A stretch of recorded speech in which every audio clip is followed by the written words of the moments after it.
জুনমালিয়ার সমর্থনে প্রার্থীকে নিয়ে তৃণমূল লিগ্যাল সেলের মিছিল ও দাওয়াতে ইফতার। সামনেই লোকসভা নির্বাচন, আর সেই লোকসভা ভোটের প্রচার চলছে এখন জোর কদমে। তৃণমূল, বিজেপি, সিপিএম সহ বাকি দলগুলোর প্রার্থীরা প্রচার চালিয়ে যাচ্ছেন। প্রার্থীরা যেমন প্রচার চালাচ্ছেন, তেমনই চালাচ্ছেন তার বিভিন্ন সংগঠন সংস্থা এবং তার ছাত্র যুবরা।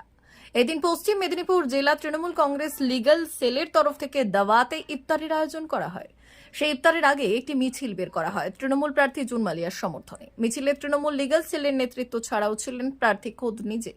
এই মিছিলটি মেদিনীপুর শহরে জজকোর্ট থেকে শুরু হয়, এরপর কেরানীতলা হয়ে নানুচক, বটতলা হয়ে ঘুরে এসে নানুচকে জেলা অফিসে শেষ হয়। এই মিছিল থেকে স্লোগান তোলা হয় তৃণমূল প্রার্থী জুনমালিয়াকে বিপুল ভোটে জেতানোর। মিছিলে নেতৃত্ব দেন সভাপতি গৌতম মল্লিক, মৃণাল চৌধুরী, সঞ্জীব রায়, রূপেশ রায়, শর্মিষ্ঠা মাইতি, নাদিয়া ইয়াসমিন, সোনালী ঘোষ, তুষার কান্তি দত্ত সহ ৩ শতাধিক আইনজীবী। পশ্চিম মেদিনীপুর জেলার তৃণমূল লিগ্যাল সেল জিন্দাবাদ।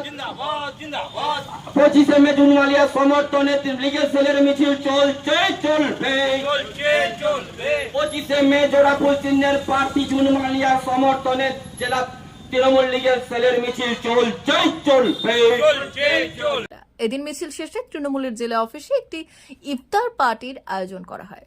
সেই ইফতার পার্টিতে সংখ্যালঘু ভাই বোনেদের ইফতার করিয়ে শুভেচ্ছা জানান অভিনেত্রী তথা প্রার্থী জুনমালিয়া। যদিও এই ইফতারে কয়েকশো সংখ্যালঘু মানুষজন উপস্থিত হয়েছিলেন।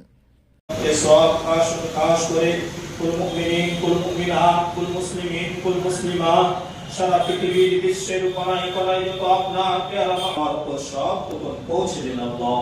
ইয়া রাব্বি আল্লাহ, খাস করে আল্লাহ আমরা যারা হাত তুলেছি মাহমুদ আল্লাহ, প্রতি বছর আমরা এই রমজান মাসে জেলার আইনজীবীরা, আমাদের যে আইনজীবী সংগঠন আছে,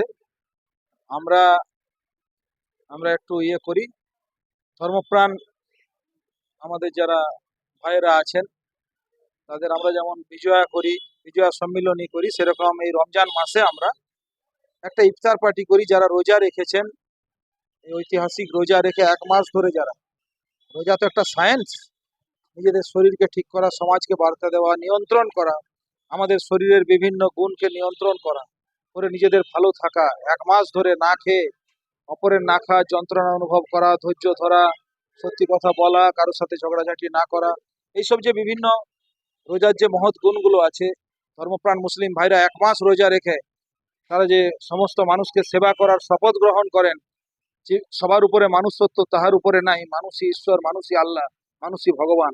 সেই মানুষকে সেবা করার জন্য নিজের শরীরকে কষ্ট দিয়ে আগে নিজের শরীরের মধ্যে অনুভব করেন যন্ত্রণা কি জিনিস।